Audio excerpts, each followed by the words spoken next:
Hello students, class 9 science. Today we are going to discuss about the next topic, that is cytoplasm. तो cytoplasm जो है वो क्या होता है ये देखते हैं. When we look at the temporary mounts of the onion peel as well as human cheek cells, we can see a large region of each cell enclosed by the cell membrane. ये कह रहा है कि जब हम प्याज के छिलके को अगर देखें या फिर ह्यूमन चीक, ठीक है, अगर उसके सेल्स को भी अगर आप देखते हैं तो ज़्यादातर जो रीजन होता है वो सेल मेम्ब्रेन से कवर्ड होता है, एनक्लोज्ड होता है, ठीक है, बंद होता है. This region takes up very little stain, तो यहाँ पे बहुत कम स्टेन होता है. It is called the cytoplasm. इसको हम क्या बोलते हैं? साइटोप्लाज्म बोलते हैं. The cytoplasm is the fluid content inside the plasma membrane. अब साइटोप्लाज्म क्या होता है? फ्लूइड होता है, ठीक है, जो किसके अंदर होता है? प्लाज्मा मेम्ब्रेन के अंदर होता है. It also contains many specialised cell organelles.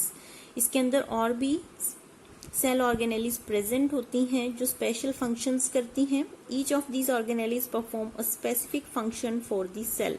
और ये जो सेल ऑर्गेनेलीज इसके अंदर होती हैं वो कुछ ना कुछ स्पेसिफिक फंक्शंस के लिए उसके अंदर होती हैं.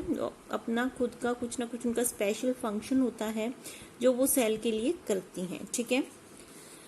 Cell organelles are enclosed by membranes. जो सेल ऑर्गेनेलीज होती हैं उसके भी बाहर क्या होती है? मेम्ब्रेन होती है. In prokaryotes besides the absence of a defined nuclear region the membrane bound cell organelles are also absent. अब प्रोकैरियोटिक जो होते हैं, प्रोकैरियोटिक सेल्स, इनके अंदर जो मेम्ब्रेन बाउंड सेल ऑर्गेनेलीज होती है वो एब्सेंट होती है. मतलब ऐसी सेल ऑर्गेनेलीज जिनके बाहर मेम्ब्रेन होती है वो सेल ऑर्गेनेलीज इसके अंदर प्रेजेंट नहीं होंगी, ठीक है. On the other hand the eukaryotic cells have nuclear membrane as well as membrane enclosed organelles. लेकिन यूकैरियोटिक सेल्स जो होती हैं उनके अंदर न्यूक्लियर मेम्ब्रेन भी प्रेजेंट होती है. और ऐसी सेल ऑर्गेनेलीज जिनके बाहर मेम्ब्रेन होती है वो भी इसके अंदर क्या होती हैं? प्रेजेंट होती हैं. The significance of membrane can be illustrated with the help of a virus. ठीक है, हमने एक वायरस का एग्जाम्पल लिया इसको समझने के लिए. Virus lack any membranes. Virus के बाहर कोई भी मेम्ब्रेन नहीं होती है. And hence do not show characteristics of life. और तब तक वो लिविंग भी नहीं समझे जाते हैं जब तक वो किसी बॉडी के अंदर, किसी लिविंग बॉडी के अंदर एंटर ना कर जाएं.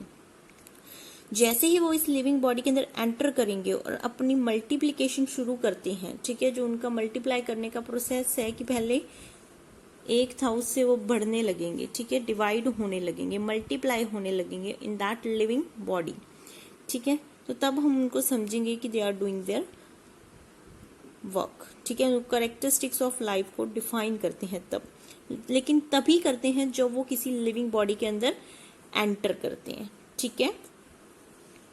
तो यहाँ पे एक टेबल बना हुआ है. Prokaryotic cell and eukaryotic cell में डिफरेंस दिया हुआ है, ठीक है. इनका जो साइज है वो जनरली स्मॉल साइज के होते हैं. इनका स्मॉल साइज होता है, काफी छोटे होंगे, 1 माइक्रोमीटर के, मतलब 10⁻⁻⁶ मीटर के होंगे ये. यूकैरियोटिक सेल्स जो होते हैं ये लार्ज साइज के होते हैं, 5 to 100 माइक्रोमीटर का साइज होता है इनका, ठीक है. प्रोकैरियोटिक सेल्स के अंदर जो न्यूक्लियर रीजन होता है वो डिफाइंड नहीं होता, अनडिफाइंड होता है, जिसको हम बोलते हैं न्यूक्लियोइड, ठीक है. लेकिन यूकैरियोटिक सेल्स के अंदर न्यूक्लियर रीजन वेल डिफाइंड होता है और सराउंडेड होता है बाय न्यूक्लियर मेम्ब्रेन. और उसके आसपास क्या होती है? न्यूक्लियर मेम्ब्रेन होती है. इसके अंदर सिंगल क्रोमोसोम होता है, एक ही होता है क्रोमोसोम. इसमें एक से ज्यादा क्रोमोसोम प्रेजेंट होते हैं. Membrane bound cell organelles absent होती हैं प्रोकैरियोटिक सेल्स के अंदर. लेकिन यूकैरियोटिक सेल्स के अंदर सेल ऑर्गेनेलीज जिनके आसपास क्या है? मेम्ब्रेन है, मेम्ब्रेन बाउंडेड सेल ऑर्गेनेलीज इसके अंदर क्या होती हैं? प्रेजेंट होती हैं. किसमें? यूकैरियोटिक सेल्स में, ठीक है. तो यहां तक आप इसको रीड करेंगे. After that in our next lecture we will gonna discuss about the cell organelles. अगले लेक्चर में पढ़ेंगे सेल ऑर्गेनेलीज के बारे में, ठीक है. Thank you.